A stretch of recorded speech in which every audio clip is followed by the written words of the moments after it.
Boa noite a todos, meus caros. Agora sim, oficialmente, iniciando a aula, com muita alegria, plena segunda-feira, todo mundo contente, sorridente, eu diria até saltitante, para aprender um pouco mais sobre essa profissão maravilhosa e fascinante que é a psicologia, não é isso, meus caros?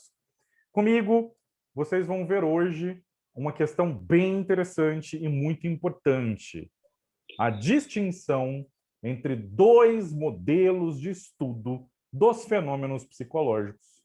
Eu vou explicar para vocês dois grandes modelos de estudo e, posteriormente, eu vou situar a genética do comportamento em cada um desses modelos. E daí vocês, ao final da aula, acredito eu, se tudo der certo, e se não der certo, vocês vão me perguntar, e vocês vão tirar dúvidas, não é? E se tudo der certo, vocês vão, ao final da aula, compreender que o comportamento, que os processos mentais são multideterminados.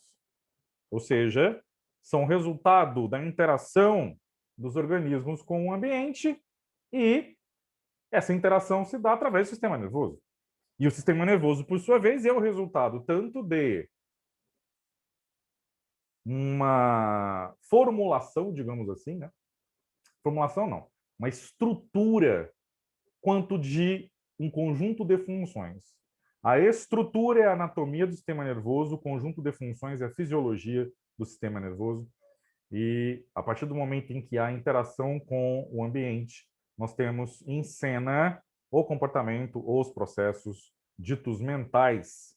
Certo, pessoal? E aí nós vamos ver que grande parte dessa capacidade de interação com o ambiente, mediada pelo sistema nervoso, ocorre devido ao que nós temos como herança dos nossos progenitores e, eventualmente, como herança da nossa espécie como um todo.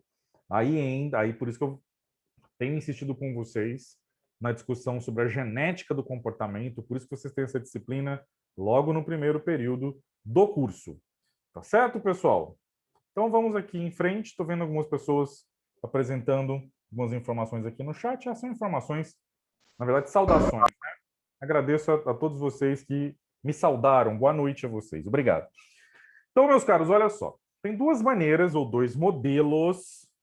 Sempre que vocês ouvirem falar de um modelo, eu, na verdade, estou fazendo referência a uma forma, a uma perspectiva, a uma visão.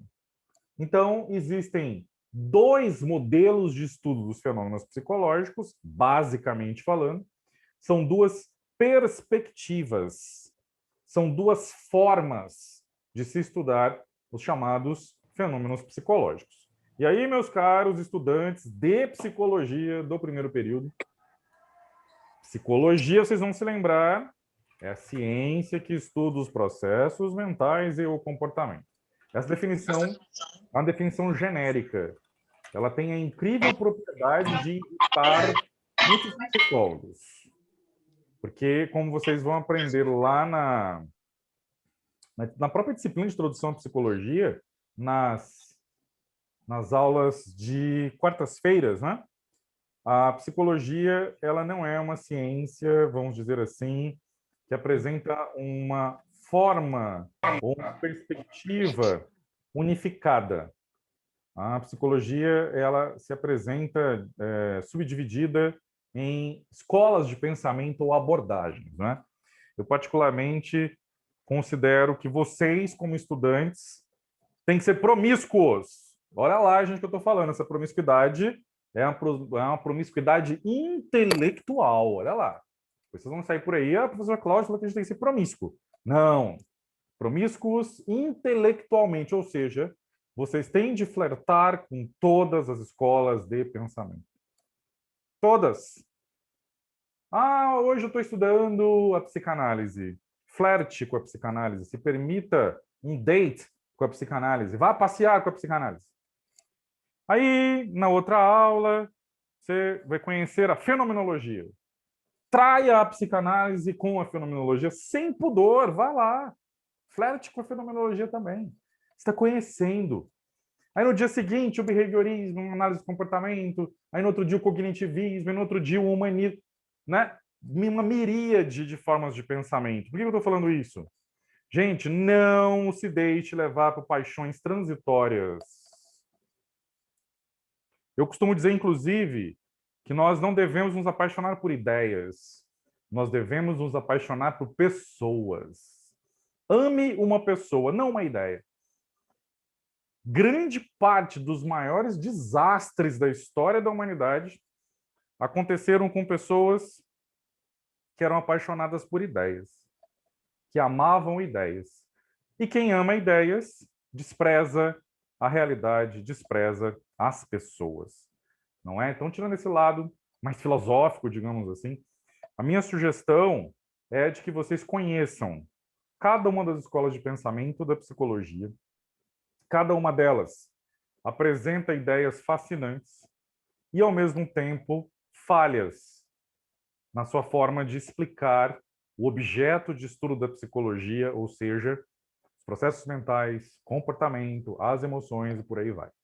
Tá bom, pessoal? Então, a minha dica para vocês que estão começando essa longa e, se tudo der certo, contínua jornada pelo conhecimento da ciência da psicologia, busquem conhecer todas as escolas de pensamento. Evidentemente que alguma dessas escolas vai fazer mais sentido para você por uma série de fatores, sua história de vida, questões lógicas, por uma questão de até mesmo o momento que você se encontra na sua vida. Tem fatores objetivos e subjetivos que vão fazer com que você se encante mais com um modelo do que com o outro. Nem sempre isso é racional. Então, a minha dica, portanto, é não se deixe levar pela paixão provisória. Conheça todos os modelos e, posteriormente, saiba fazer uso, principalmente daquilo que cada escola de pensamento pode oferecer em termos de ferramentas de trabalho, gente. Instrumentos de trabalho. Porque, no final das contas, é isso que as pessoas que vão procurar vocês depois como futuros psicólogos desejam. Um bom trabalho. Elas não querem saber qual é a sua escola de pensamento. Elas querem que você cuide delas da melhor forma possível, que você exerça a sua profissão com competência, com brilhantismo. É isso que elas esperam. Então, guarde sua, digamos, escola de pensamento para análise teórica e tal, tá bom? Mas isso vocês vão aprender com mais calma com a Carol, né? Professora Caroline Josiane, às quartas-feiras, lá na Introdução à Psicologia. Estou vendo aqui um pessoal está comentando no chat. Vamos ver o que o pessoal está dizendo. Ok. Uhum. Ótimo, minha cara Giovana. Eu até gostaria de perguntar também para o pessoal se está tudo ok com relação ao som. Parece que sim, não é? Se houver alguma falha mais geral, se muitas pessoas observarem que está falhando o som, me avisem e eu repetirei aquele conteúdo que eventualmente vocês não tenham conseguido ouvir adequadamente. Interrompam a aula sempre que vocês sentirem necessidade. A aula de verdade é quando vocês interagem comigo, é quando vocês discutem e tiram dúvidas. O resto é narração. É tipo um audiolivro, não é? Vamos na sequência, então, pessoal. Olha só os dois modelos de estudo dos fenômenos psicológicos. De um Professor, lado, minha cara, à vontade, pode perguntar. desculpa aí. Sem problema. Eu queria anotar você falou sobre as formas, bem no início. Eu queria anotar aqui quais são as formas que você me falou aí, eu não sei nem te explicar o que. Forma de quê? De pensamento. Foram 3 palavras que você usou. Eu estava comentando, acredito eu que seja isso, viu, minha cara? Ah, Você me não corrija sei nem te se perguntar. não for. Eu estava Hum, explicando o que é um modelo. Um uhum, modelo, ele pode ser entendido como uma forma de estudo, como um ponto de vista, uma visão ou uma perspectiva. Até coloquei visão a mais, né?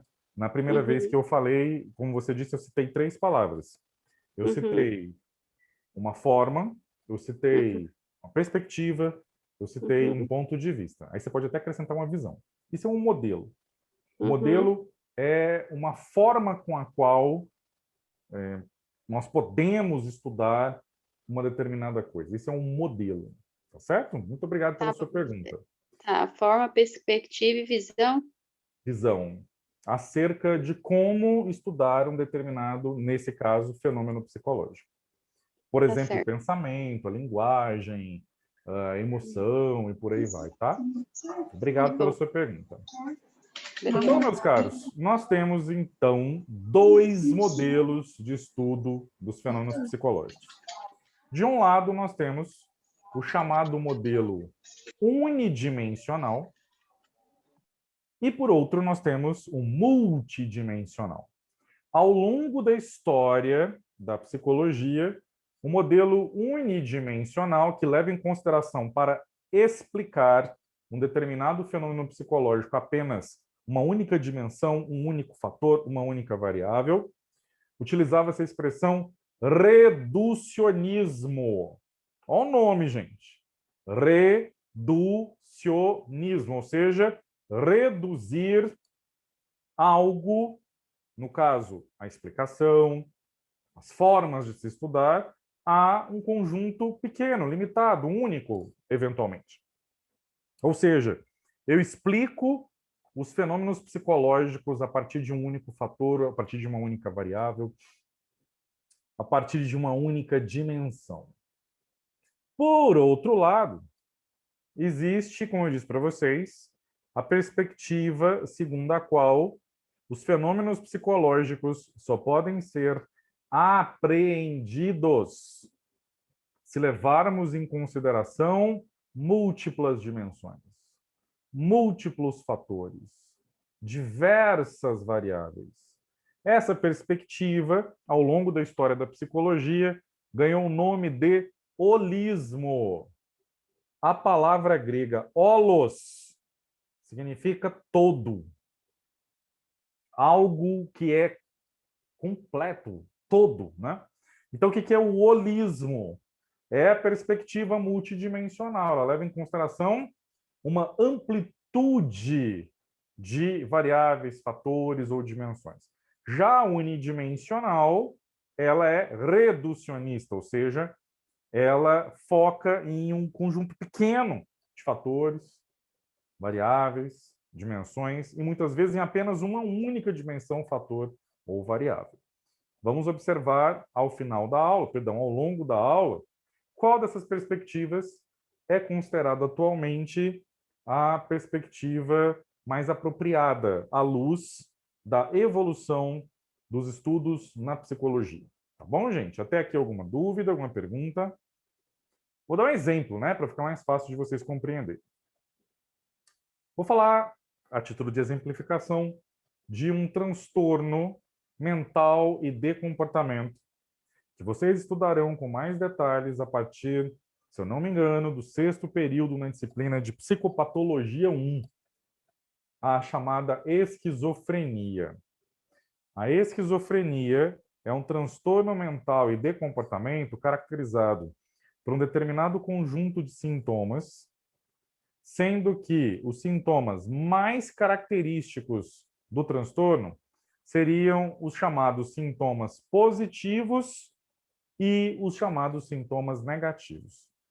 Entre os sintomas positivos, pode-se citar os delírios, pode-se citar as alucinações.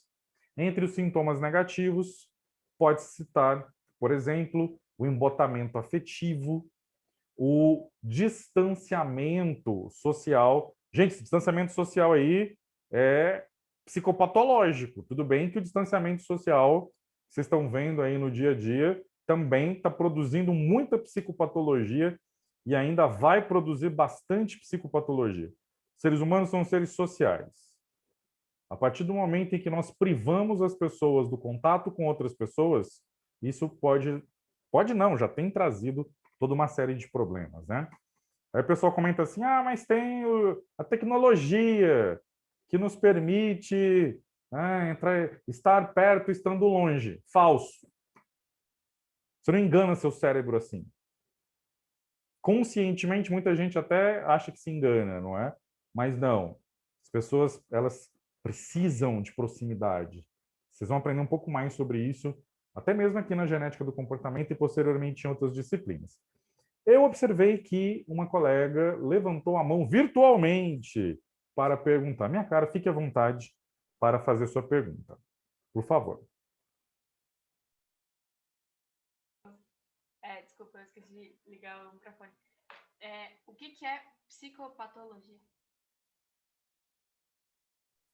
Psicopatologia é o estudo dos aspectos do adoecimento psíquico, minha cara. A psicopatologia, ela estuda os transtornos mentais e de comportamento. A palavra psique, né, essa palavra psico aí, da expressão psicopatologia, está fazendo referência aos processos mentais e ao comportamento e às emoções. Patologia, patos, doença, logos, estudo, conhecimento. Então, patologia é o estudo das doenças. Então, psicopatologia é o estudo das doenças mentais, né? Dos transtornos mentais e de comportamento, viu, minha cara? É uma das disciplinas centrais do curso de psicologia. Vocês vão ter psicopatologia 1 e 2. Tá certo? Obrigado pela sua pergunta, viu, minha cara? Sempre que vocês tiverem dúvida, gente, fiquem à vontade para esclarecer. Senhorita Milena, por favor, fique à vontade para perguntar. Professor, por que os pontos positivos assim da esquizofrenia, delírios e alucinações podem entrar como pontos positivos? Excelente pergunta, minha cara. Esse positivo não é no sentido de algo benéfico. Esse positivo não é no sentido de algo bom. Esse positivo é no sentido de a pessoa, antes da instalação do quadro clínico do transtorno, ela não apresentava essas alterações de pensamento, essas alterações na senso-percepção, por exemplo. Posteriormente, essa pessoa começou a apresentar. Então, positivo é no sentido, antes não tinha e agora tem. O que é o sintoma negativo? Sintoma negativo é a degradação de uma função mental ou de um processo psicológico básico que antes era normal e que progressivamente se deteriorou. Exemplo, eu estava falando, o embotamento afetivo e o distanciamento social. Antes da instalação do quadro clínico, a pessoa ela apresentava uma forma de expressar as emoções que não era considerada patológica. O que é o embotamento afetivo? É uma indiferença. A pessoa não expressa a emoção de uma forma evidente. Não existe coerência entre o contexto e a expressão da emoção da pessoa. E o distanciamento social é quando a pessoa antes, ela procurava contato com outras pessoas, ela até tinha, né, algum tipo de relacionamento com outras pessoas, e aí progressivamente ela vai se isolando. Por isso o nome, não é? Ela vai se distanciando das outras pessoas. Então, por isso que é negativo, não porque seja qualitativamente ruim. É negativo no sentido de que a função psicológica ela era íntegra e progressivamente ela foi se deteriorando. E no caso, o sintoma positivo não é porque ele é bom, é porque a pessoa não tinha e agora tem. Esse positivo aí, gente, é no sentido de acrescentou algo no repertório de comportamento da pessoa. Acrescentou algo do ponto de vista da percepção dela. No caso, são as alucinações, né? A pessoa começa a ter alterações na sua senso-percepção. E já os delírios são alterações do juízo ou do pensamento. Uma outra oportunidade eu vou comentar melhor sobre isso com vocês, e os detalhes sobre a esquizofrenia vocês vão aprender lá na psicopatologia. Ficou mais claro, minha cara? Sim. Obrigada. Excelente. Eu que agradeço pela pergunta excelente que me permitiu fazer um comentário mais amplo, não é, acerca do transtorno. Pessoal, é assim que a aula funciona, viu? Vocês perguntam, eu respondo, e a partir daí vocês vão, sem dúvida nenhuma, enriquecendo a aula. tá? Então fiquem à vontade. Professor, Por favor, minha cara, pode perguntar. o que você tinha falado sobre o que é delírios? Os delírios são alterações no juízo ou no pensamento.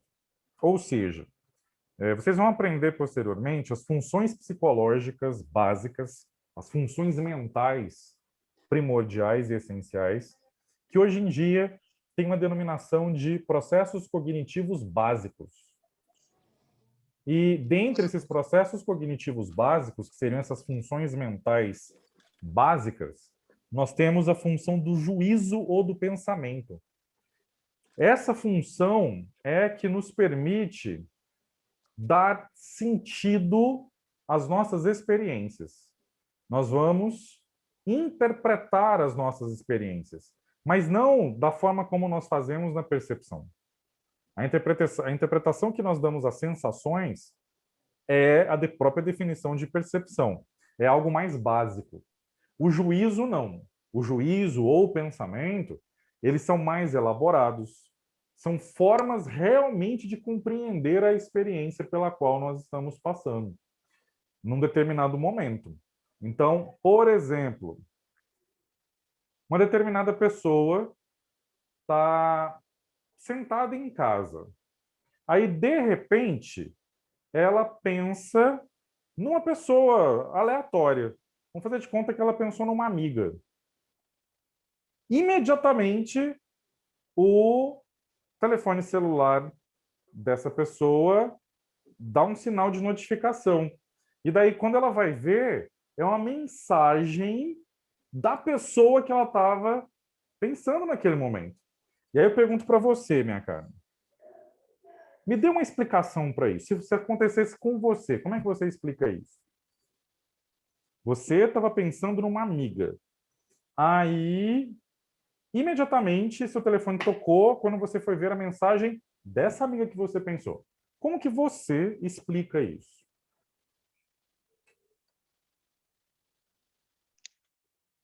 E isso acontece demais, né, professor? Acontece com uma frequência bastante elevada. Professor, Mas será que ela não tinha mandado mensagem antes? Ou foi assim do nada? imagine assim, minha cara amiga. Ela estava lá, aí ela assim, nossa, pensei na fulana. Imediatamente, pá, toca o telefone dela. E é a fulana. Como que vocês explicam isso? Foi Pode ser isso só coincidência, não, professor? E, por exemplo, coincidência. Coincidência. Isso aí é o juízo. Então, assim, é a sua teoria sobre o que aconteceu. É o seu pensamento sobre o que aconteceu. Agora, eu posso virar e falar assim, eu pensei na pessoa e a pessoa se conectou comigo. Posso pensar nisso? Pode. É a interpretação que eu estou dando. Não vamos analisar se isso é possível ou não é possível, tá? Mas é a forma como a pessoa interpretou.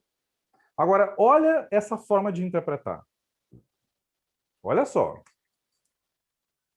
A minha amiga, ela possui uma capacidade de se conectar com a Lua. Como a Lua estava cheia, e eu olhei para a Lua na hora que eu pensei nela, o meu pensamento refletiu na Lua, e como a minha amiga tem conexão com a Lua, imediatamente ela descobriu que eu estava pensando nela. Daí ela foi mandar uma mensagem para mim. Pergunto, essa explicação, ela é diferente das outras que eu dei? Ou seja, coincidência. Ou, eu pensei e a outra pessoa pode ter tido uma capacidade de perceber a distância. Né? Qual que é a diferença entre isso que eu acabei de falar da Lua e as duas outras explicações que eu dei? O que vocês acham? Crença? Quão longe a pessoa foi? Opa! Não, diferença é nenhuma. Uma crença? Olha só, gente, espera aí. Fantasiosa? Olha só que Eu interessante. creio que seja um delírio. Olha só que interessante que uma das colegas comentou. A distância entre as explicações. Como assim a distância? Gente, perceba que uma coisa eu falo assim, a coincidência. Ok. Outra pessoa vira e fala assim, a outra pessoa sentiu que eu estava pensando nela. Ok. Espera aí, uma pessoa que tem conexão com a Lua, ela tem uma conexão direta com a Lua, e aí eu olhei para a Lua, pensei... Vocês estão vendo que tem um monte de elementos que são absolutamente improváveis? E que a pessoa junta tudo isso como uma forma de explicar uma vivência. Aí alguém virou e falou, isso é o delírio. Perfeito, isso é o delírio. Esse é o delírio. Relação de alteração com a Oi, realidade. professor. Isso é uma distorção da realidade.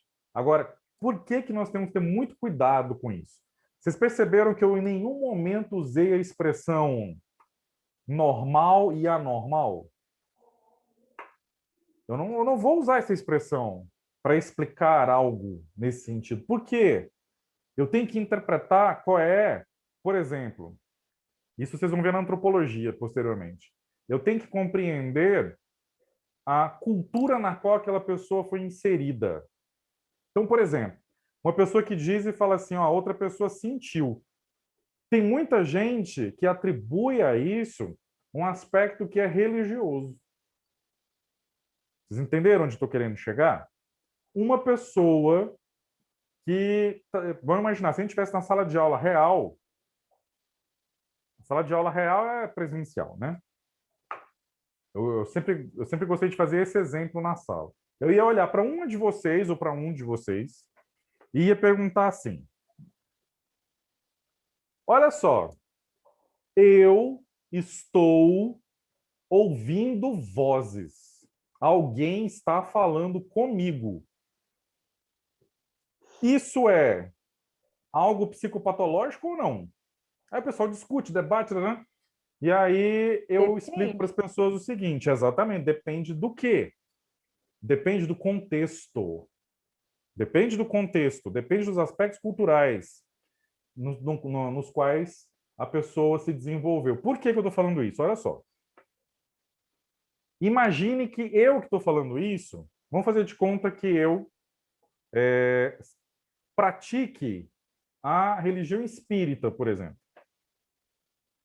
E eu, dentro, né, da prática da religião espírita, eu sou considerado um médium. Eu tenho uma psicopatologia porque eu entro em contato com os espíritos.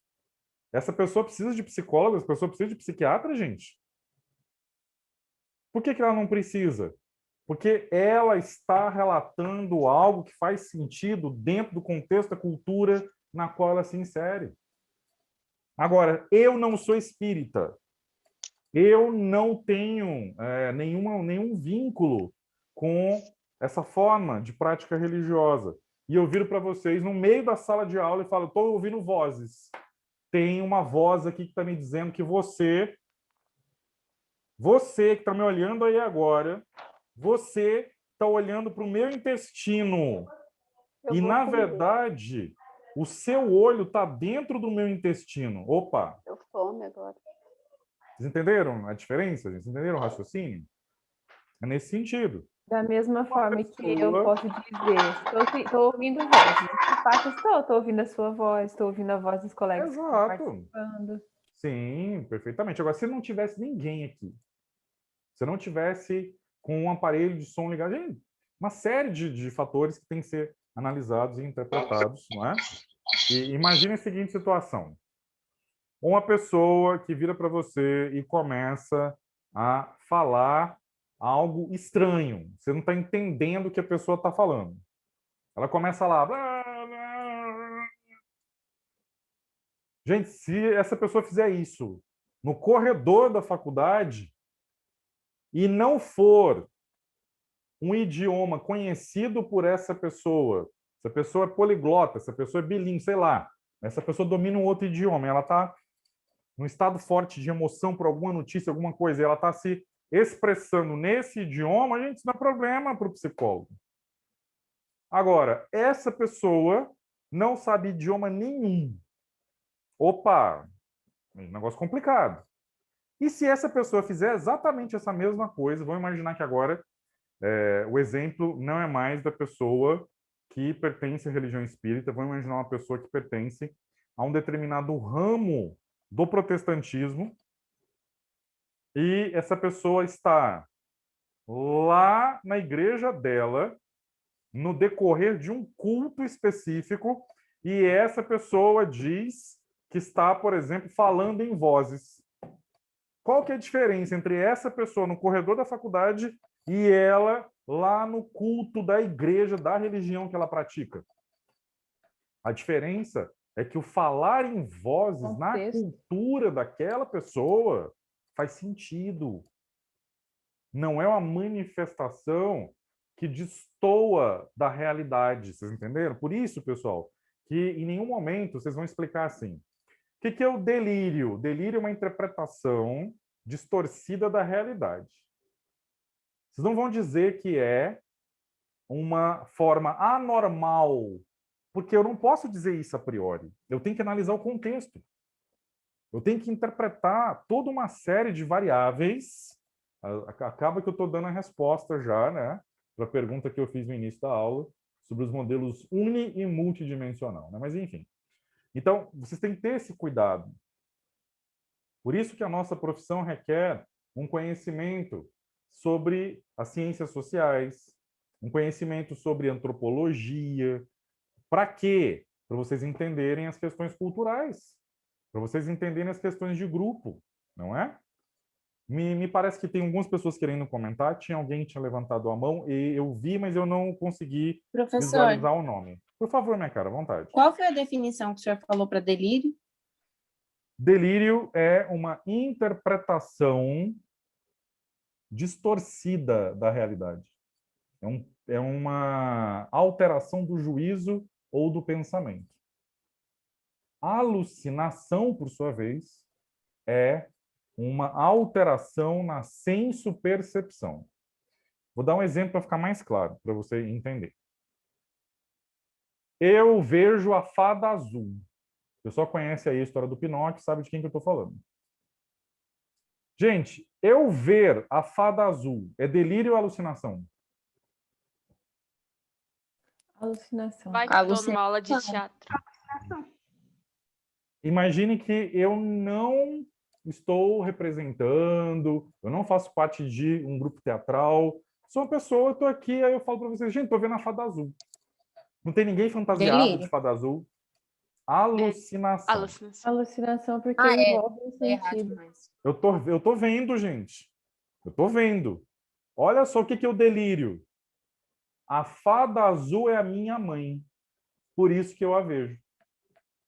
Vira a diferença? Ver, ouvir, sentir. Professor. Na ausência de estimulação, alucinação.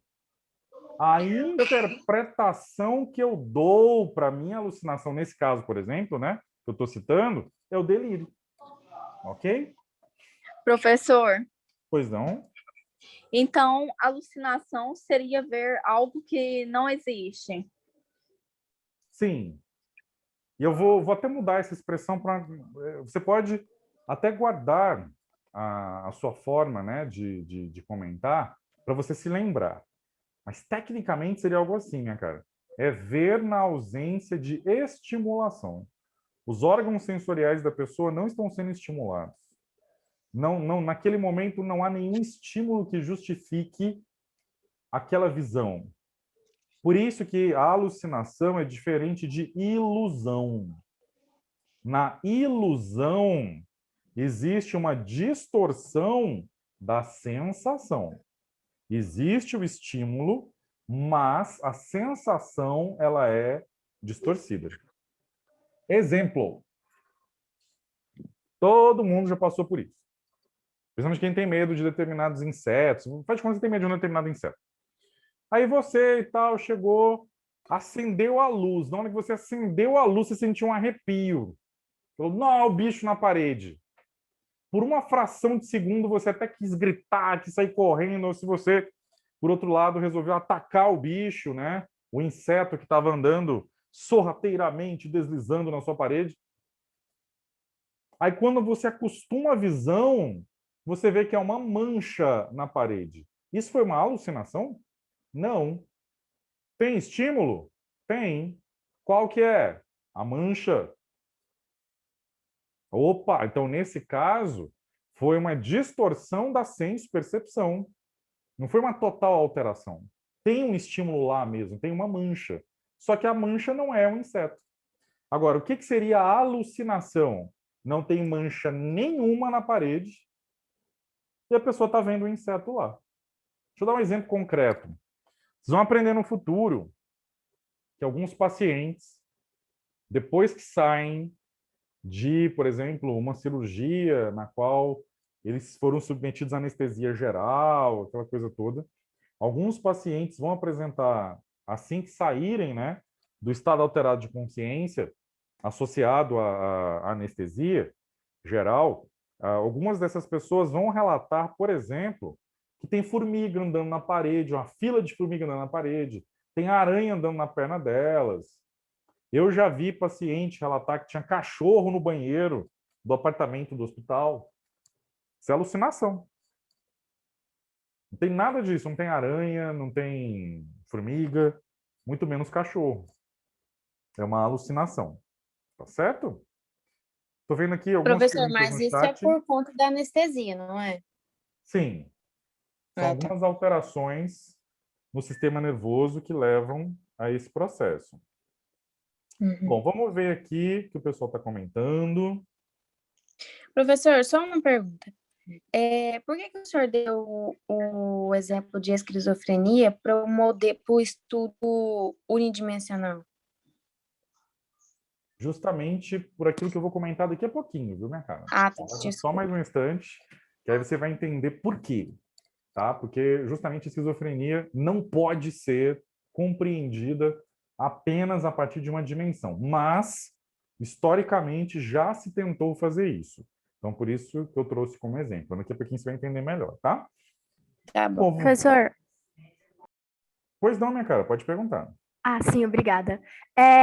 Eu queria ver, eu não sei se eu vou saber formular bem minha pergunta, mas enfim. A que ponto uma crença pode chegar até conseguir ser considerada uma psicopatologia? Tipo, a ponto da pessoa ficar obsessiva com aquela crença? Ou como funcionaria isso? Excelente pergunta, minha cara Stephanie. É uma questão complexa. Por isso que eu vou apresentar uma definição do que é um transtorno mental e de comportamento. E a partir daí você vai conseguir entender um pouquinho melhor a sua dúvida. De acordo com a Organização Mundial da Saúde, por ocasião da publicação da Classificação Internacional das Doenças, quarta revisão em 1993, a Classificação Internacional das Doenças é um código de todas as doenças conhecidas pelo ser humano naquele determinado momento histórico. E cada uma tem um código. E cada uma das doenças é descrita nesse manual em termos de definição, critérios diagnósticos, principais sinais e sintomas. Vocês, inclusive, vão estudar a versão mais moderna, que é a Classificação Internacional das Doenças, 11ª revisão, né? Que foi lançada no ano passado. Na verdade, final de 2019 já tinha disponível, né? A OMS já tinha disponibilizado. E tem um capítulo da Classificação Internacional das Doenças que interessa para o psicólogo. É o capítulo que aborda os chamados transtornos mentais e de comportamento.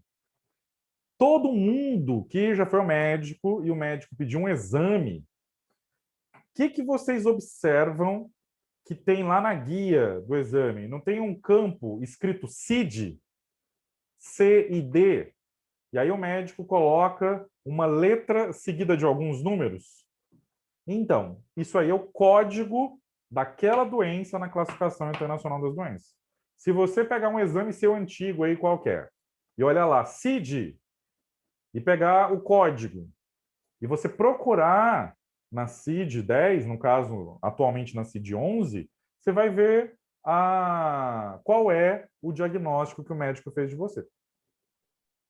Tá? Então, o Brasil, como é signatário da Carta das Nações Unidas e também participa da Organização Mundial da Saúde, o documento oficial para diagnóstico no Brasil é a CID, tá certo? Por isso vocês vão estudar a CID na psicopatologia, a Classificação Internacional das Doenças, no capítulo específico de transtornos mentais e de comportamento.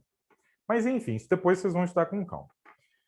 Estava dizendo que em 1993, a Organização Mundial da Saúde definiu o transtorno mental e de comportamento como sendo uma alteração em uma função psicológica que produz uma incapacidade, que, por sua vez, gera um prejuízo psicossocial. Então, vamos entender passo a passo a definição. O que é um transtorno mental de comportamento? É uma alteração em uma função psicológica que produz uma incapacidade que gera um prejuízo psicossocial. Exemplo. Imagina a seguinte situação. A memória. A memória é uma função mental, é um processo psicológico. Uma pessoa que tem uma alteração de memória que a torna, por exemplo, incapaz de armazenar as informações que essa pessoa recebe no dia a dia dela, essa pessoa vai ter um prejuízo psicossocial. Porque a incapacidade de memorizar faz com que a pessoa tenha que deixar, por exemplo, a faculdade. Faz com que ela não consiga mais trabalhar.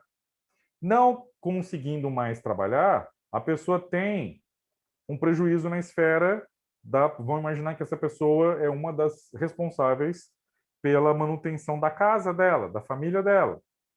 Olha os problemas sociais atrelados a isso. Vocês estão entendendo o raciocínio, gente?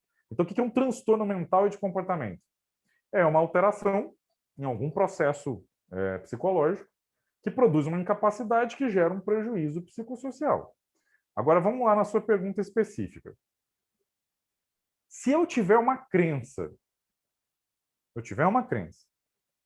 e essa crença se torne uma obsessão a ponto de produzir uma incapacidade, então, por exemplo, eu tenho uma crença X e por conta dessa crença X, eu não consigo mais estar em contato com ninguém. Ninguém me suporta mais. As pessoas se afastam de mim. Eu estou ficando isolado por conta disso. E isso me faz querer me afastar ainda mais das pessoas. Eu fico mais arraigado àquela minha crença. E na esteira disso, eu tenho dificuldade para trabalhar, eu tenho dificuldade para manter o relacionamento afetivo que eu tinha, e aí eu vou ter um prejuízo. Que prejuízo que eu tenho psicossocial? Eu perco o meu emprego, eu perco o meu relacionamento e por aí vai. Entendeu o raciocínio, minha cara? Nós temos que analisar se aquela alteração no processo psicológico está produzindo uma incapacidade para essa pessoa. Essa pessoa ela se tornou incapaz de alguma coisa, e essa incapacidade ela é provisória ou permanente? E essa incapacidade ela é suficiente para gerar esses prejuízos psicossociais na esfera laboral, na esfera afetiva, na esfera educacional e por aí vai? É essa análise que você, como futura psicóloga, vai fazer do seu paciente. Sua pergunta é brilhante, minha cara. Olha o que eu vou perguntar para vocês agora. Pessoal, uma pessoa... Imagina que essa pessoa estava casada e tal, e ela se divorciou. Ela precisa de psicólogo? Sim ou não? Sim. Por quê? Não. Eu acho que depende. Opa! Depende. Depende do contexto, né? Agora vocês vão começar... Se ela tiver Agora vocês vão começar a dar resposta técnica. Vocês vão parar de dar opinião e agora vocês vão pensar e dar a resposta técnica. Olha só. Uma pessoa, porque se divorciou da outra, necessariamente precisa de psicólogo? Não. Não. Não, Necessariamente não. Agora, olha só. O pessoal que falou depende. Depende do quê? Depende se o divórcio... Vamos lá, vamos responder tecnicamente agora? Depende do quê? Depende se o divórcio produziu alguma alteração psicológica que gerou uma incapacidade que está levando para a pessoa um prejuízo psicossocial. Entenderam o raciocínio, gente? Agora vocês vão saber explicar. Quando é que uma pessoa precisa de psicólogo? Quando essa pessoa está tendo uma incapacidade. Quando a pessoa está tendo um prejuízo na vida dela. Então, vamos lá. Uma pessoa perdeu um ente querido, a pessoa faleceu. Essa pessoa que permaneceu viva precisa de psicólogo? Olha a nova resposta que eles vão me dar agora. Depende. Depende se, como consequência dessa perda, a pessoa apresenta uma alteração em algum processo psicológico que gera uma incapacidade que leva a um prejuízo psicossocial. Aí essa pessoa precisa de um psicólogo. Entenderam, pessoal, o raciocínio? Eu estou triste, eu preciso de psicólogo? Depende. A partir de agora, gente, a resposta vai ser sempre ponderada, viu, pessoal? Ponderem. Ponderem assim. De todo psicólogo para tudo depende. A gente tem que sempre considerar o contexto, independente da situação. Sempre, não tem como. sempre. Porque o que tem havido, minha cara Débora? Eu gostei muito do seu comentário. O que tem havido? A psicopatologização das emoções naturais. Nossa, que frase estranha. Vamos entender. Eu já expliquei o que é psicopatologia. Não é doença mental, não é transtorno mental e de comportamento. O que é psicopatologização das emoções naturais, cotidianas? A pessoa está triste. Ah, não, essa pessoa está triste, ela precisa de um psicólogo. Estou psicopatologizando a tristeza. Eu não posso ser triste, não. Eu não posso chorar de vez em quando, não. Professor. Eu não posso não estar afim de falar com as outras pessoas. É isso, gente. O século XXI, ele trouxe toda uma série de alterações, né, na forma com a qual as pessoas se relacionam. Tem as questões tecnológicas, tem questões socioculturais importantes, mas principalmente o século XXI está trazendo um desafio em termos de saúde mental. As pessoas, elas não têm se permitido sentir coisas que são absolutamente habituais da vida. Tristeza, eu cito a tristeza, porque existe aquela percepção, né, muito frequente nos dias de hoje, segundo a qual uma pessoa triste não pode ser triste. Por que não? Qual é o problema de ser triste? A vida não é difícil mesmo? A gente não passa por muito sobressalto? Pronto. Agora, olha só, gente. Se a pessoa está triste e ela decide, por exemplo, sei lá, deixa eu inventar aqui uma situação do dia a dia aí. A pessoa está triste, aí no final de semana ela não quer ver ninguém. Quer ver ninguém, desliga tudo. Se bem que hoje em dia é até mais fácil a pessoa não ver ninguém, né? É só ela desligar o telefone e ela não vê ninguém. Aí essa pessoa vai, sei lá, fica trancada aí o final de semana inteiro, compra lá 10 potes de sorvete. Isso aí é a pessoa que assistiu muito filme americano, né? Vai lá no sorvete, toma aquilo e chora e se desespera. Pessoal mais, né, abrasileirado, vai escutar uma sofrência aí da vida, que eu acho, inclusive, que essas músicas de sofrência, elas acabam gerando, né, um estado de tristeza mais acentuado ainda. É por isso que as pessoas escutam esse tipo de música, né? Mas, enfim, deixa a pessoa ouvir o que ela quiser, não é? Tá Ninguém tem triste, nada a ver com escuta isso. a música mais triste. Exato. Deixa a pessoa. Gente, aí na segunda-feira essa pessoa acordou, jogou, né, uma água fria na cara, saiu, foi trabalhar. Essa pessoa precisa de mim, psicólogo? Que ela tá triste? Aí você fala, Cláudio, mas ela foi trabalhar, mas ela não tá bem com ela. Ué, se esse não estar bem com ela não for algo permanente, não for algo que vai trazer esses prejuízos, né, na esfera interpessoal, na própria percepção que ela tem dela mesma, não é? Não está trazendo uma incapacidade para ela realizar as atividades cotidianas dela. Para quê? Deixa a pessoa ser triste. Passa um tempo, ela não vai ser mais triste. É diferente, olha só a banalização. É diferente de um quadro depressivo, gente. As pessoas, elas banalizam. A depressão é um transtorno extremamente deletério, porque a pessoa, muita gente pensa assim, o que caracteriza a depressão é a tristeza. Falso. O que caracteriza a depressão são 2 sintomas. É a falta de vontade. Essa falta de vontade é chamada de abulia ou avolia. A pessoa não tem mais vontade de fazer as coisas. A pessoa não tem vontade de escovar os dentes. A pessoa não tem vontade de escovar o cabelo. A pessoa não tem vontade de trocar de roupa, de tomar um banho. A pessoa não tem mais vontade de fazer as coisas que ela fazia antes. Gente, espera aí, isso traz prejuízo para a pessoa? Claro que traz. Segundo sintoma, perda do sentimento de prazer. É a chamada anedonia. A pessoa, antes, adorava dançar. Dançar para essa pessoa era uma coisa que dava muito prazer. Depois de uma série de situações, vocês vão aprender na psicopatologia, né? A pessoa começa a não curtir mais dançar, aquilo não traz mais prazer para ela. A pessoa gostava muito, por exemplo, de relações sexuais, a pessoa adorava transar. Aí agora não sente mais prazer, se afasta do parceiro ou da parceira, não tem mais interesse sexual. Entenderam o raciocínio, gente? Não é necessariamente tristeza. Tanto é assim que em criança e em adolescentes, de modo geral, não há tristeza associada à depressão, há agressividade. Mas vocês vão aprender depois, gente. Estou dando só a ideia geral, tá certo? Estou vendo que algumas pessoas levantaram a mão também virtualmente. Por favor, podem perguntar. Está excelente a participação de vocês. Muito bom.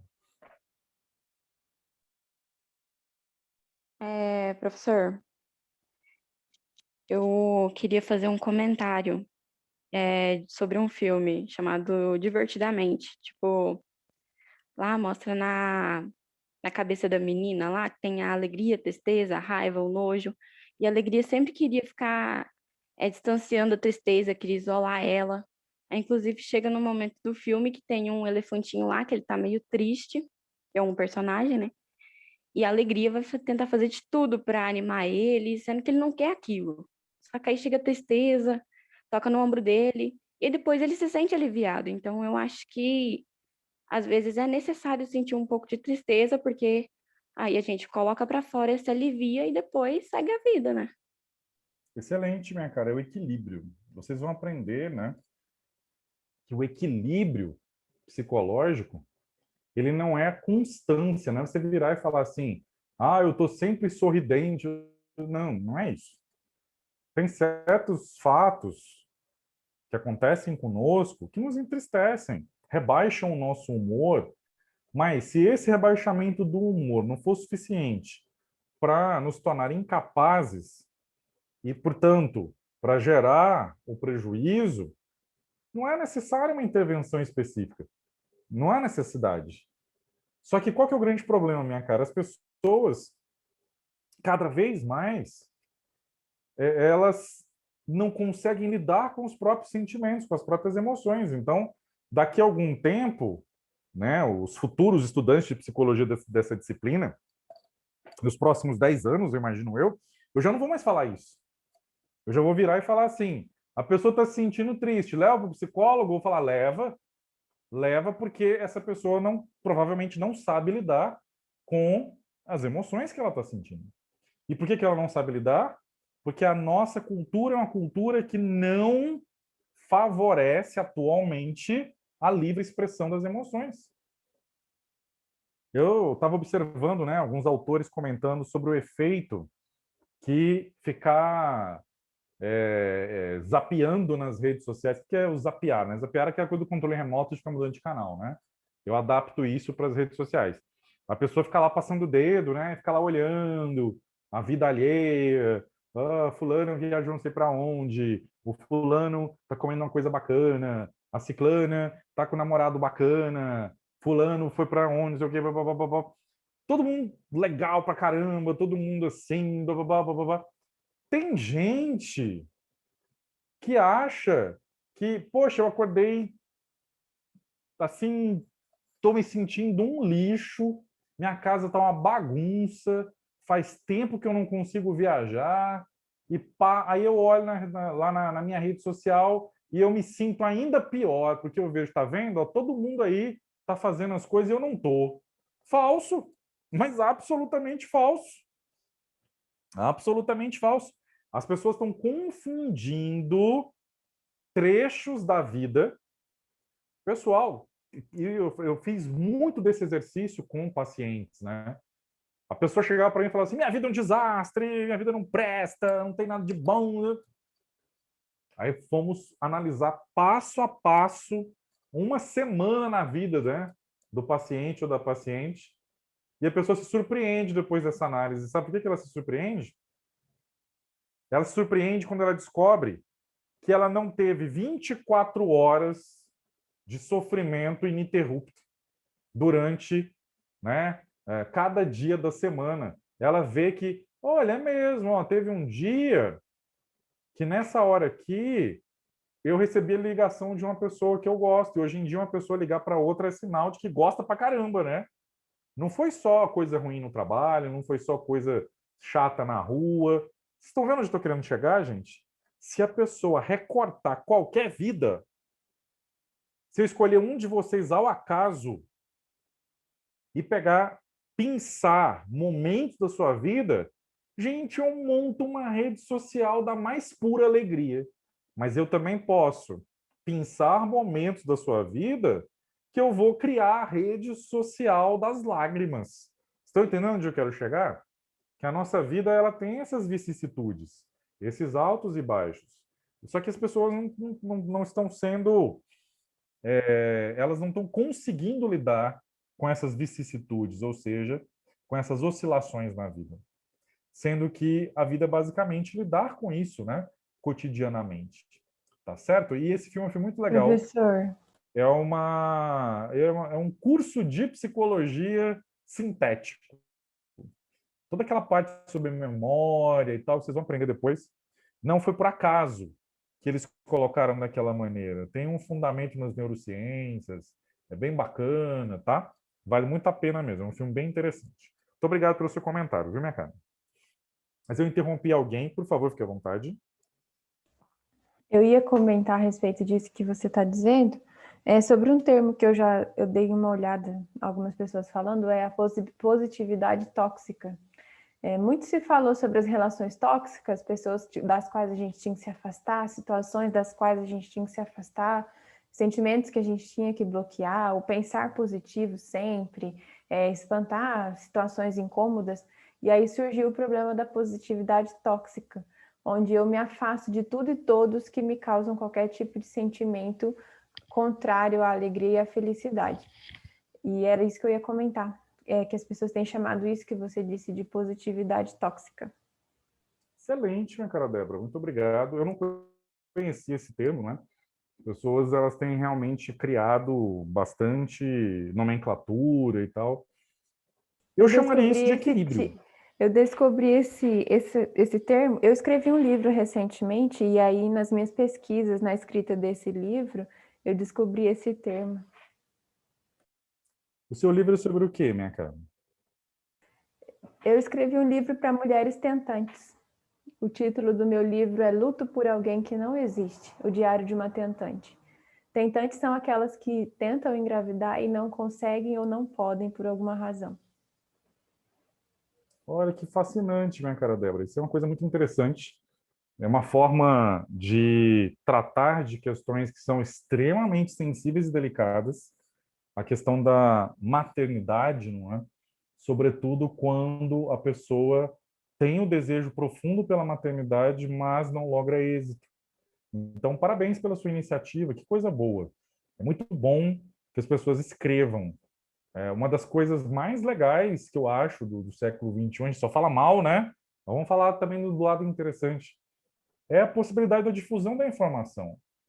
Olha que interessante. Todo mundo pode produzir conhecimento. Aí muita gente fala assim, mas tem muito conhecimento que não presta. Gente, não era porque antigamente os livros eram publicados em papel, não era porque antigamente só quem tinha um estúdio de televisão podia dar a sua opinião, ou uma estação de rádio, que as informações eram necessariamente de qualidade, né, pessoal? Então, assim, parabéns, viu, minha cara Débora? Prossiga, né, nas suas Obrigada. atividades. Precisamos cada vez mais de difusão de informação, difusão de conhecimento, viu? Que legal, parabéns. Estou vendo aqui mais uns comentários. Deixa eu dar uma lida, pessoal, aqui no chat. Tem muita coisa aqui. Deixa eu ver se tem uma questão. Cadê? Eu tenho presbiopia, pessoal, eu não enxergo direito, a letra é pequenininha. Vamos ver aqui. Senhorita Giovana, quando duas pessoas falam uma palavra na mesma hora, ou cantam uma música na mesma parte, né, tem uma série de, digamos, hipóteses para isso, viu, minha cara Giovana? Desde a hipótese mais simples, que é a hipótese da coincidência mesmo, até algumas hipóteses que levam em consideração determinadas capacidades ainda não totalmente conhecidas da mente humana. Quem estuda muito isso é uma parte da psicologia chamada parapsicologia e outro ramo da psicologia chamado psicologia anomalística, né? O estudo das chamadas experiências anômalas. Numa outra oportunidade, você vai aprender mais sobre isso, tá bom? Deixa eu continuar aqui com o chat. Vamos ver o que o pessoal está trazendo de pergunta. Cadê?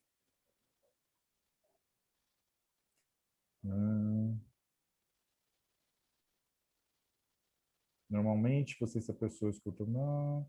Vale para os sonhos também, ok, sim. De fato, em Caramônicas, também vale para os sonhos. Com a psicologia em cada situações. Olha só, minha cara Isabela, sua questão me parece extremamente pertinente, uma questão extremamente delicada, né? E o que acontece? Nós, como psicólogos, nós temos que respeitar as crenças das pessoas. Nós temos que levar em consideração, lembra daquela ideia de cultura, né, que eu estava comentando? Nós temos que levar em consideração a cultura daquela pessoa. E a religião é um componente importante da cultura da pessoa, porque a religião, ela molda as percepções da pessoa, obviamente, né, por conta das atitudes, aquilo que eu já expliquei para vocês, lá na aula de introdução à psicologia. E por isso é importante conhecer bastante a religião da pessoa com quem você está realizando a sua atividade psicológica, né, para você poder compreender aquela pessoa. Só que, por outro lado, nós, como psicólogos, temos de nos eximirmos de passarmos a nossa perspectiva religiosa, por exemplo, ou não religiosa, por exemplo, para o paciente. Trocando em miúdos. Você leva em consideração, sim, a questão religiosa, porque faz parte da cultura do paciente. Mas você não traz aspectos das suas crenças pessoais, a não ser que sirva como uma forma de exemplificação para o estabelecimento, por exemplo, de uma relação mais empática. Tá? E não teria absolutamente nenhum problema a pessoa vir e fala, por exemplo, assim, que por alguma razão ela está em conflito, está sentindo, de certa forma, angustiada, porque ela se comportou de uma maneira, vamos imaginar que essa pessoa é católica, ela se comportou de uma maneira que a doutrina da igreja considera pecaminosa. E vamos imaginar que você é católica também, você entende o que ela está dizendo. Aí você vira para ela e fala assim, claro que você vai falar se você realmente conhecer, não é porque você é católico que necessariamente você conhece, uma vez que muitas pessoas são apenas aquilo que sociologicamente se chama, né, de católico não praticante, vamos dizer assim, né? A pessoa só foi batizada, mas ela não participa efetivamente da prática religiosa do catolicismo.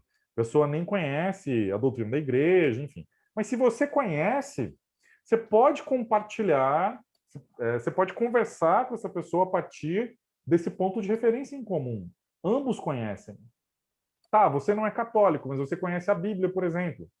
E aí você pode, eventualmente, já que a pessoa é religiosa, você pode usar a Bíblia como uma forma de estar em contato com aquela pessoa através dos modelos de comportamento que a Bíblia traz, através das personalidades que são apresentadas na Bíblia. Vocês entenderam onde eu quero chegar? Mas você não vai virar e falar para a pessoa em termos da sua religião. Tá? Sua pergunta é uma pergunta muito sensível, muito interessante. Eu vou voltar a ela mais para frente, tá? Lá na introdução à psicologia.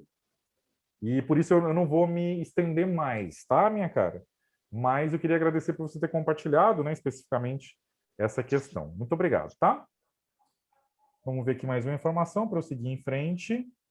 Professor, Pois não, minha cara. licença só um pouquinho. Eu queria que o senhor falasse mais sobre, só mais uma vez aí, sobre o embotamento. É que eu fiquei numa dúvida lá atrás sobre a explicação do embotamento.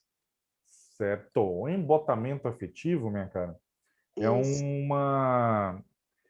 é um processo por meio do qual a expressão da emoção ela vai se tornando cada vez menos colorida.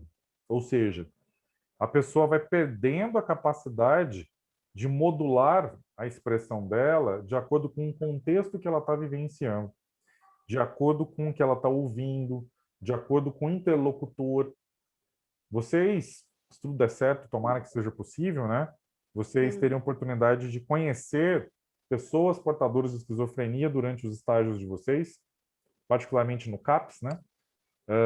E vocês vão ter a oportunidade de conversar com as pessoas que ainda não estão integralmente, né, no tratamento, estão começando, e, portanto, o embotamento afetivo ainda aparece de uma maneira nítida. Você percebe nitidamente que a maneira com a qual a pessoa expressa a emoção é inadequada para o contexto. Entendi. O que significa embotar? Embotar é como se fosse embaçar alguma coisa. Ou seja, o vidro permite que você enxergue através dele. Essa transparência. Né? Da mesma maneira, a maioria de nós é relativamente transparente em relação à expressão das emoções, dos sentimentos. A pessoa que apresenta um embotamento afetivo, ela tem dificuldade para expressar a afetividade dela. Ela tem dificuldade para expressar a emoção, tá? É nesse sentido, viu, minha cara? Entendi, professor. Obrigada. Tá bom? Tá certo. Pessoal, eu não estou conseguindo ler algumas coisas aqui do chat, vocês vão me desculpar, tá? É uma questão de visão. Tanto é que eu vou até pedir para vocês, se possível, né? Vocês tentarem perguntar predominantemente através do áudio mesmo, tá? Que eu acho que fica mais bacana e tal. Aí, eventualmente, você quer fazer uma pergunta, né, mais específica ou se comunicar com a turma, aí você pode usar o chat sem problema nenhum, tá? A senhorita Adriele está perguntando sobre a lei da atração, onde a gente atrai aquilo que está em nossa mente, não é? Falou-se muito sobre isso, não é?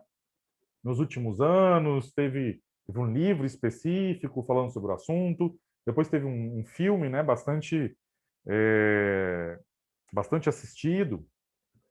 A psicologia, quando ela vai falar sobre isso, frequentemente ela vai tentar explicar por conta de um fenômeno chamado profecia autorrealizadora. Vou dar um exemplo para você ver. Vou imaginar a seguinte situação. Vou dar um exemplo para o bem e depois vou dar um exemplo para o mal. Não, vou fazer o inverso. Vou começar com o exemplo para o mal. Vamos imaginar a seguinte situação. Você tem uma atitude, vamos lembrar lá da introdução à psicologia, você tem uma atitude desfavorável, sei lá, vamos inventar aqui, a pessoas que têm o cabelo ruivo, por exemplo. Não importa onde você aprendeu isso. Por alguma razão, você tem uma atitude desfavorável a pessoas ruivas. E vamos fazer de conta que as aulas voltaram ao normal, nós estamos de novo no nosso dia a dia, né? E não nesse circo de horrores orwelliano, né, fazendo uma referência ao 1984, né, o livro do George Orwell. Nós estamos vivendo a vida da forma como ela tem que ser vivida, né? E aí vocês estão lá na faculdade, transitando, andando pelos corredores, que coisa. Aí vocês vão lá na lanchonete. Primeira vez que você vai à lanchonete. E você vê que a atendente da lanchonete é ruiva. Você tem uma atitude desfavorável às pessoas ruivas. Na hora que você for fazer o seu pedido, você vai falar com essa pessoa de uma maneira agressiva. A maioria de nós, na verdade a maioria não, né? Boa parte de nós. Quando alguém se refere a nós de uma maneira agressiva, a tendência é que nós espelhemos e eventualmente até tentemos suplantar, né, a agressividade que foi dirigida contra nós.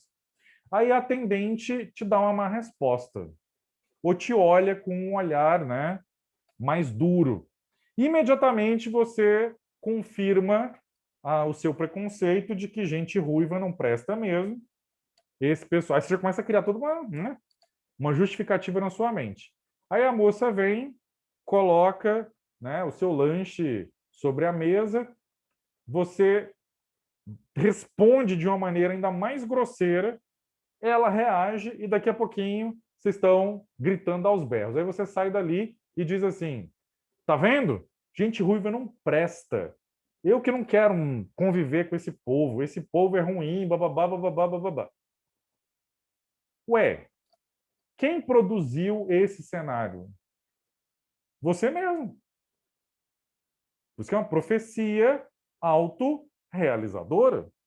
Você mesmo está criando as condições para que aquilo que você acha que na verdade é um preconceito ou uma ilusão, acabe acontecendo. Outro exemplo, esse é também um exemplo do mal, vamos dizer assim, né? Daqui a pouquinho eu vou falar do exemplo do bem, que é muito comum entre vocês na universidade, né? Vocês estão começando, mas vocês vão passar por esse tipo de experiência logo, logo. Que é aquela situação assim, eu não sei estudar direito, eu não consigo estudar, eu nunca fui uma pessoa boa para estudar, eu não sou inteligente, e eu não vou conseguir, e esse curso é muito difícil, e tem que ler muito, e eles falam umas coisas muito estranhas, e tem muita coisa estrangeira, e eu não vou conseguir, porque eu sou uma pessoa que não sou inteligente. Você está vendo que a pessoa está rodando ao mesmo lugar? Aí ela, eu não vou conseguir. E aí eu viro e falo, meus caros, anote aí, no seu caderno, na sua agenda, sei lá onde você quer anotar, data da primeira prova é segunda-feira que vem. Pronto, essa pessoa que tem essa, digamos, opinião negativa sobre si mesma, essa pessoa tem uma baixa autoestima, a pessoa começa a surtar. Essa pessoa, nossa, prova semana que vem, eu não vou conseguir. Blá, blá, blá. Aí eu passo a matéria, passo o roteiro, tudo direitinho, tem o material postado lá no Google Sala de Aula, tem os links dos vídeos para assistir às aulas de novo. A pessoa tem uma semana. Primeiro dia, o que ela faz? Eu não vou dar conta, eu não consigo, eu sou burro. Blá, blá, blá, blá. Ela estudou? Não. Segundo dia, eu não consigo, esse curso é difícil, a pessoa chora. Ela estudou? Não. Terceiro dia, quarto dia, quinto dia, domingo à noite, se a pessoa trabalha. Trabalha, né? Tipo, 8 da manhã até 5 da tarde. Então, chegou domingo à noite, essa pessoa não estudou uma página, essa pessoa não viu um vídeo, essa pessoa não abriu um slide. Aí, domingo, 8 horas da noite, bate o desespero, ela vai lá no grupo de WhatsApp e as pessoas que, por alguma razão, porque domingo não é dia de olhar grupo do WhatsApp, domingo é dia para você curtir as pessoas da sua vida aí, real, né? Você vai lá desesperada, nossa, amiga, amigo, me ajuda, colega, não sei o quê. Aí a pessoa te passa lá um resuminho que ela fez, aí você fica a noite inteira estudando, não dorme direito e chora. E pá. Você vem fazer a prova e você sai mal. Aí terminou a prova, você tirou uma nota baixíssima, o que você vai dizer? Tá vendo, ó? Eu sou burra mesmo, eu não sirvo para esse curso, vou trancar esse curso. Gente, essa pessoa estudou? Não. Entenderam onde eu quero chegar, pessoal? O fracasso dessa pessoa foi uma profecia autorrealizadora. Ela já tinha a ideia de que ela é um fracasso, só que por ter essa ideia, ela não estudou. Ela ficou só remoendo. Consequência, ela fracassou. Não foi porque ela pensou no fracasso que o fracasso aconteceu. O fato de ela ter pensado no fracasso fez com que ela não estudasse e, portanto, ela fracassou. Vamos para o lado positivo? Vamos para o lado do bem? Você, né, recebe aí a notícia que prova. Aí você tem um pensamento positivo. Você vira e fala assim, que o universo, ele vai recompensar quem tem um pensamento positivo. Então, você vai pensar assim, eu vou me sair muito bem nessa prova, vou tirar uma excelente nota, eu vou conseguir brilhar nesse curso, e tá. Gente, na hora que você está pensando isso, imediatamente você está relaxado, você não está ansioso. Se você não está ansioso, você vai estudar com mais qualidade. Você vai estudar com alegria, porque você, teoricamente, já sabe que você vai ser bem-sucedido. Então, você estuda e você lê com prazer e pá, né? Chega no dia da prova, você senta e se sai bem, né? Aí você vira e fala assim, tá vendo, gente? Eu pensei positivo e deu tudo certo, ó. Obtive uma nota alta. Gente, a pessoa teve nota alta porque ela pensou positivo? Não.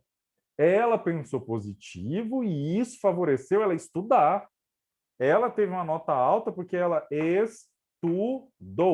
Mas pensar positivamente ajudou essa pessoa a se comportar da forma que era necessária para ela lograr êxito? Sim. Agora, olha a terceira. Eu até perdi as situações que eu estou listando, né? Imagina uma outra situação. A pessoa pensa positivo e não faz nada. Ela vai sair bem na prova, gente? Sério isso? Não.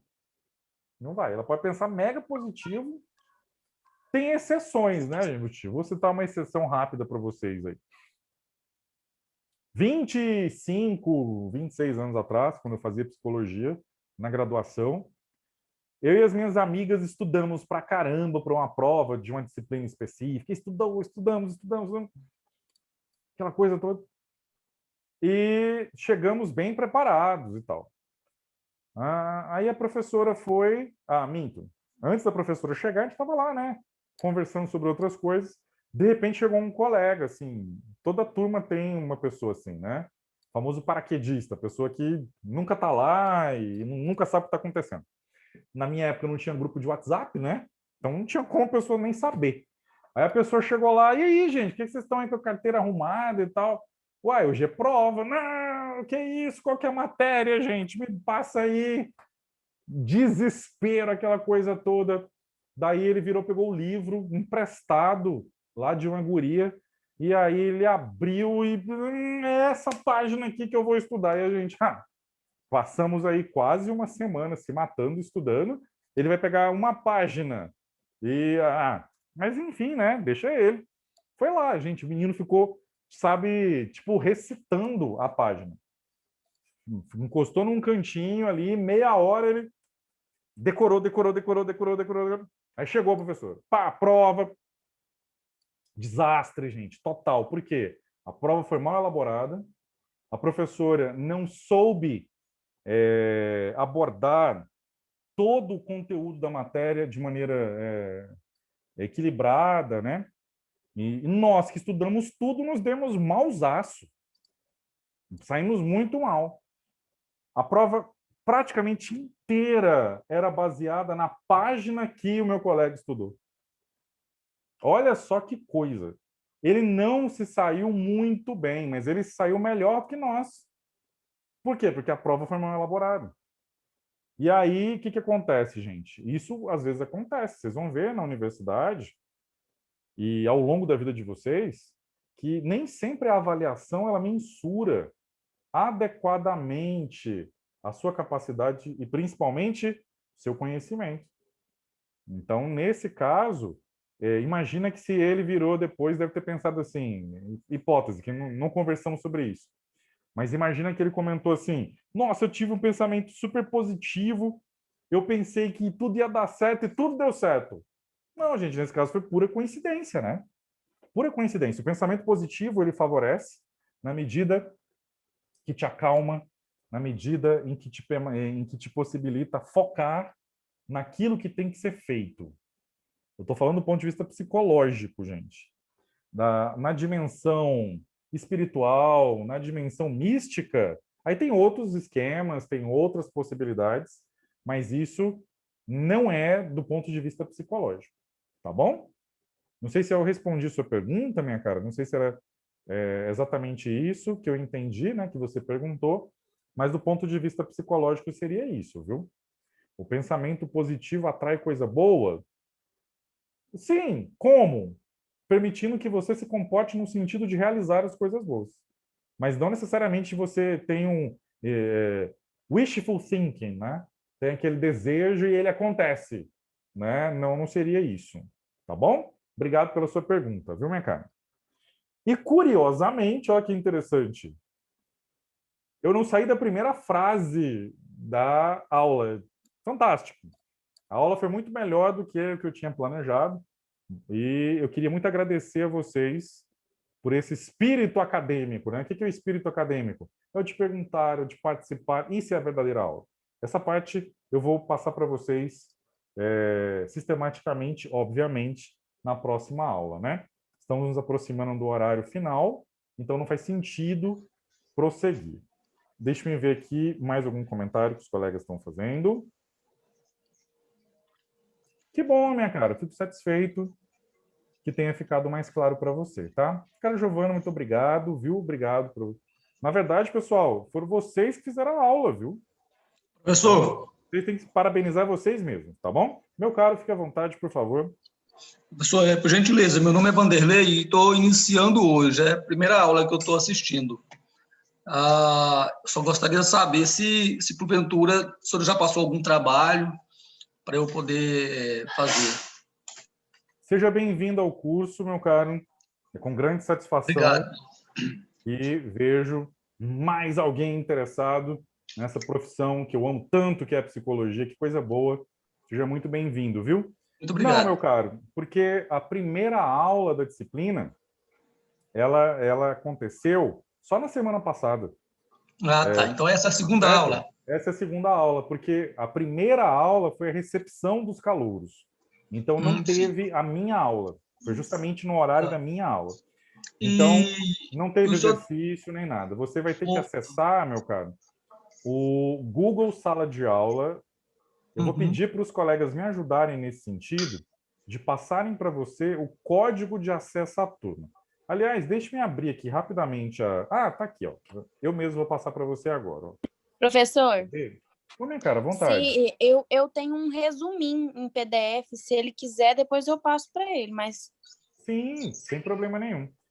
E você, meu caro, pode assistir a aula que já está postada. A primeira aula ela já está lá, tá?